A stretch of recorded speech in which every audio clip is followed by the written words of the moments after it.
So the idea of like setting aside an hour outside of Sunday Mass every single week, I felt like was impossible.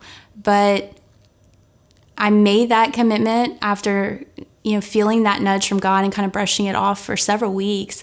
I made the commitment. I found an hour that would work. And, there's sometimes I do have to get somebody to help fill in for me, but God always works it out. And I felt this entire time that he's been telling me, like, you need to be here. Some days you won't be here. It's okay. Come back next week, So when I go to that hour, and at first it was really hard because I don't sit still. I'm used to being on the go all the time.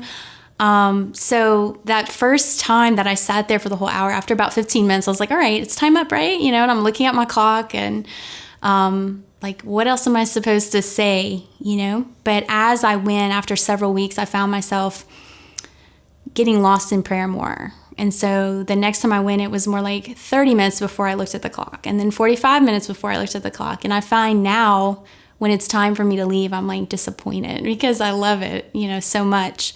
But it was a challenge at first to really learn to let go in prayer instead of just saying the words like I was used to doing.